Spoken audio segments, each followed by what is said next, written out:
Assalamualaikum warahmatullahi wabarakatuh. Alhamdulillah Rabbus samawati wal ard. Salatu wassalamu ala nabiyyina Muhammadin wa ala alihi washabihi ajma'in. Amma ba'd. Alhamdulillah, segala puji bagi Allah Subhanahu wa taala yang telah memberikan kita karunia nikmat iman dan nikmat Islam pada diri kita, sehingga alhamdulillah sampai detik ini Allah Subhanahu wa taala masih mengizinkan kita berjalan menapaki dinullah ini. Dan alhamdulillah seperti biasa ketemu dengan Kang Ali. Hari ini pembahasannya saya ingin membahas sebuah masalah yang sering banget ditanyakan ketika di WA saya. Jadi banyak banget orang yang nanya di WA, Kang Ali, gimana sih untuk menjaga kestabilan mental ketika di turnamen? Ini perkara yang sangat klasik. Jadi kebiasaannya orang ketika latihan memanah di tempat latihan itu sangat bagus. Saya sendiri pun seperti itu, kelihatannya bagus sekali ya, alhamdulillah, skornya tinggi. Tapi ketika berdiri di shooting lane atau sudah mulai peluit dibunyikan prit, akhirnya semua teknik pun hilang.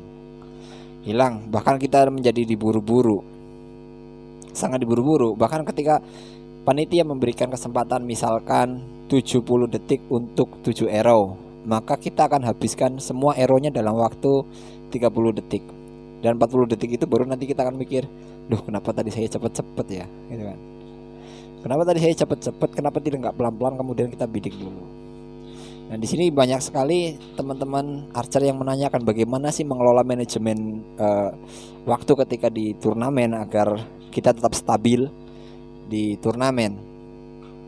Berarti cara pertama yang biasa saya lakukan, jadi saya hanya bercerita untuk tentang diri saya sendiri. Jadi saya tidak membawa orang lain. Saya sendiri ketika melakukannya seperti ini. Ketika kita latihan itu kita memang diusahakan untuk terbiasa maksimal. Misalkan kita memanah, arrow pertama larinya kemana. Setelah itu kita ingat-ingat, tadi saya membidik dengan teknik seperti ini, arrow-nya lari ke arah situ. Jadi kita ingat-ingat bidikan pertama kita. Bidikan kedua, oh ternyata belum tepat sasaran. Otomatis bidikan yang ada di diri kita itu jangan dirubah. Tinggal sebagaimana kita untuk mengukur mengulangi. Baik, kita ulangin. Jadi ketika kita memanah bidikan pertama itu kita harus ingat-ingat.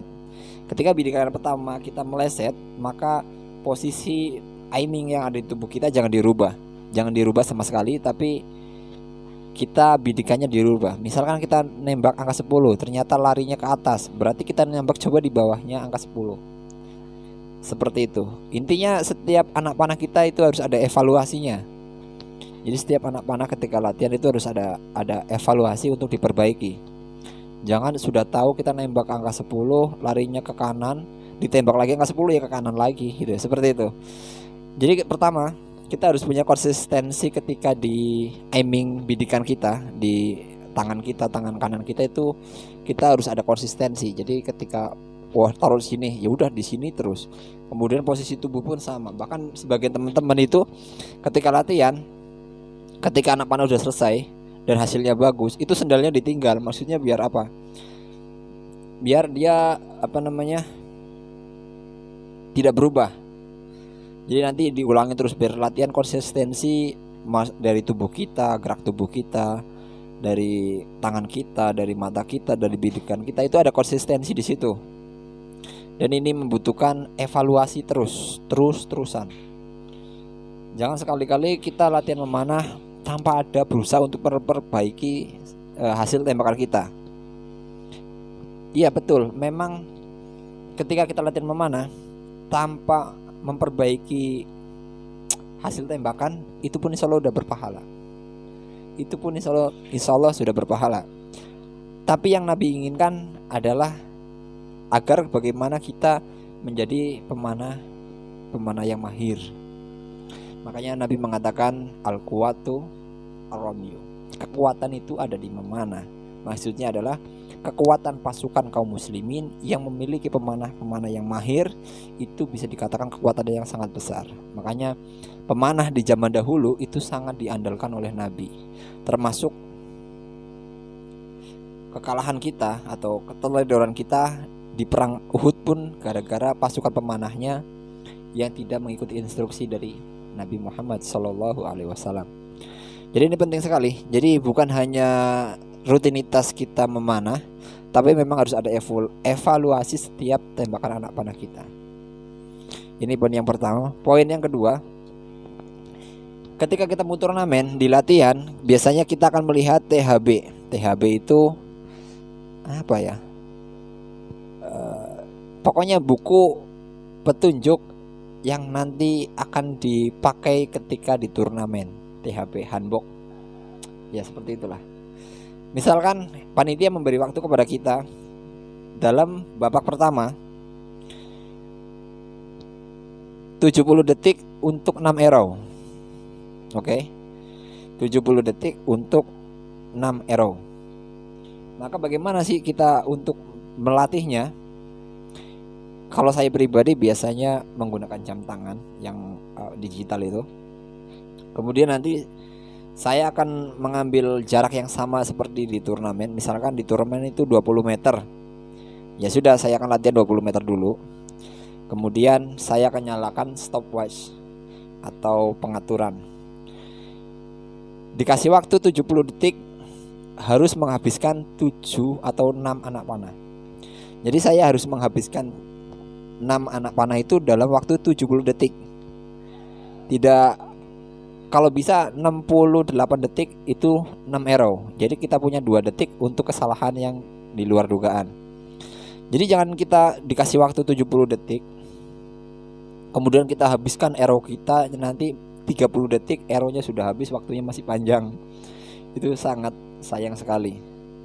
Maka saya sarankan buat teman-teman, coba ketika kita latihan, coba mulai dilihat handbooknya, THB-nya dilihat.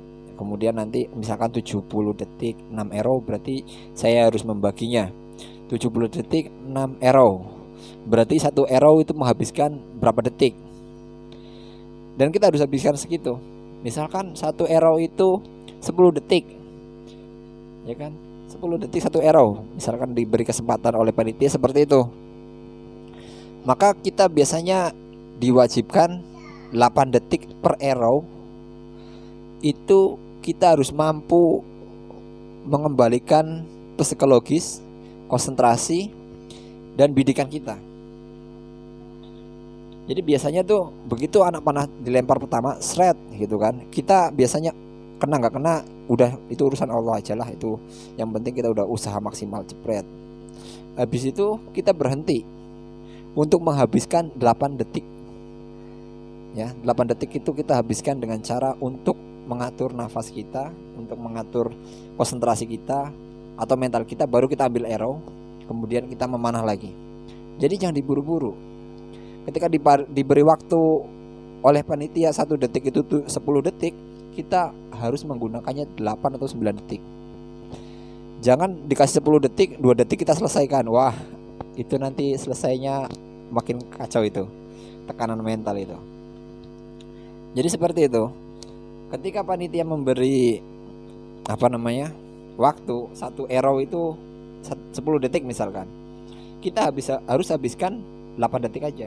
Terserah, bisa dengan kita memanah, kemudian selesai memanah 7 detik kemudian kita santai, duduk diem santai, kemudian nanti kita pasang arrow dengan pelan, atur nafas, baru mulai membidik. Dilihat dulu, habis itu baru siap membidik, kita membidik lagi, kemudian kita bismillah, lepas cas gitu. Terus seperti itu, jadi continue. Jadi waktu 70 detik yang diberikan panitia, kita selesai 68 detik. Insya Allah itu akan lebih baik segi akurasinya daripada kita ngebut seperti itu. Dan itu bisa dilatih. Jadi gunanya THB itu untuk kita latihan sesuai dengan apa yang akan kita ikutin turnamennya. Seperti itu. Jadi misalkan panitia memberinya waktu 70 detik, ya ketika di latihan pun sama, 70 detik itu untuk 6 arrow seperti itu. Jangan sampai kebanyakan kita itu peluit dibunyikan, prit langsung cepet-cepetan, cek kelar selesai. Habis itu waktu yang tersisa masih banyak, baru kita berpikir kenapa tadi saya cepet-cepet gitu kan. Enggak, harus mulai diadaptasikan seperti itu. Kemudian yang ketiga, yaitu kita harus terbiasa secepat mungkin mengembalikan konsentrasi kita. Kalau saya pribadi seperti itu. Jadi saya butuh waktu 3 atau 4 detik untuk maksimal sudah kembali itu. Sudah harus kembali itu mental, bidikan itu harus kembali 4 detik paling lama itu. Kecuali nanti face shooting. Kalau face shooting yang penting kita cepat lurus pas gitu aja. Kena nggak kena udah urusan belakang lah. Yang penting kita usaha untuk maksimal di situ. Kemudian yang terakhir, yang ketiga, ketika kita memperhatikan para jawara, saya sendiri memperhatikan dari orang-orang yang senior seperti itu dulu. Jadi kalau kebanyakan para archer ketika melihat hasil tembakan memanah, itu yang dia lihat itu hanya hasilnya, kecepatannya, akurasinya, itu aja, nggak lain. Tapi kalau untuk saya pribadi lebih suka nggak ke situ. Saya ketika ada seorang master jawara pemanah yang bagus tembakannya, yang akurasinya dapat, yang kecepatannya aduhai gitu kan, yang saya lihat itu justru gestur tubuh dan raut mukanya. Ini agak berbeda dari teman-teman yang lain. Karena apa? Kalau lihat tembakan, hasil tembakan di YouTube banyak sekali itu. Tapi hasil tembakan yang bagus itu tercipta dari gestur yang bagus, dari konsentrasi yang bagus, dari keyakinan ketika kita membidiknya itu yang bagus. Dan ini banyak sebenarnya contohnya. Kita bisa lihat aja para archer ketika memanah yang juara itu, kita bisa lihat. Bisa lihat gestur tubuhnya seperti apa, konsentrasinya bagaimana. Jadi yang kita lihat itu, karena tembakan yang bagus itu berawal dari gestur, akurasi, dari manajemen waktu, dari latihan. Itu seperti itu. Jadi kalau saya pribadi dahulu seperti itu. Ketika melihat seorang jawara memanah, yang saya lihat itu gesturnya. Melihat bagaimana kita analisis bagaimana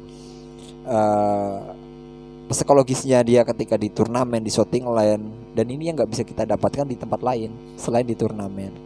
Makanya turnamen pertama saya itu di Tahura.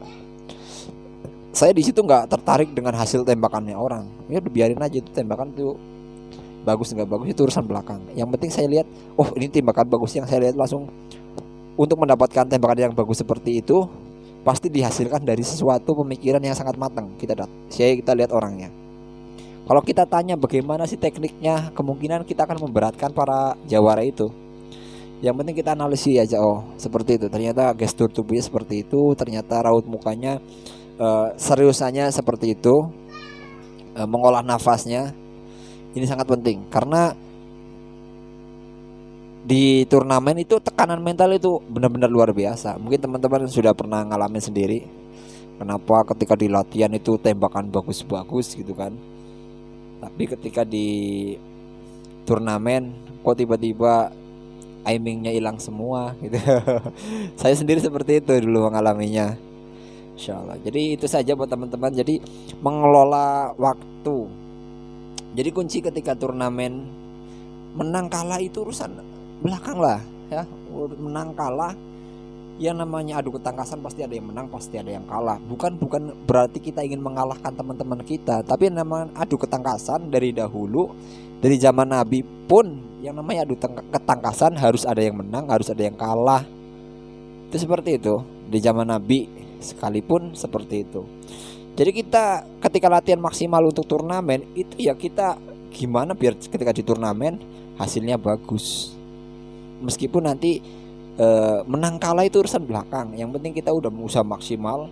Kalau nanti belum dapat skor yang tertinggi nggak apa-apa, nanti saya latihan lagi di rumah. Latihan lagi, kita uji lagi di turnamen, begitu terus.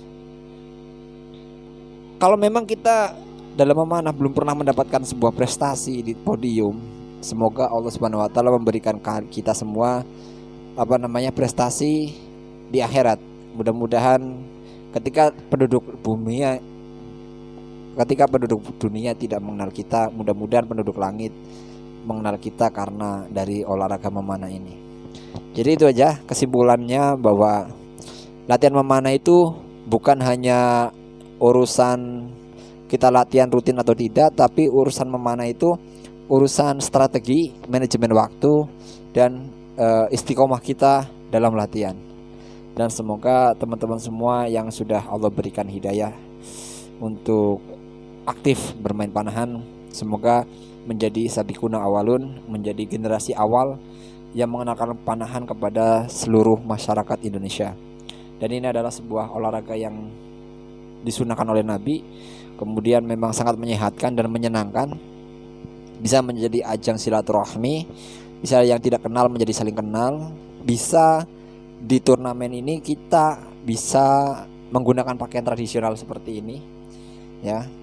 Kapan lagi kita menggunakan pakaian tradisional kalau nggak di turnamen horsebow? Kalau saya pribadi seperti itu. Mudah-mudahan itu saja yang bisa saya sampaikan. Next saya akan membuat video untuk menjawab pertanyaan-pertanyaan yang biasa masuk di WA saya, dan baru hari ini saya sempat untuk membuatkan video itu. Itu aja. Salam olahraga, tetap semangat, jaga solidaritas, ajak orang sebanyak mungkin, sehat bersama panahan, jaga kesehatan. Assalamualaikum warahmatullahi wabarakatuh. Bravo.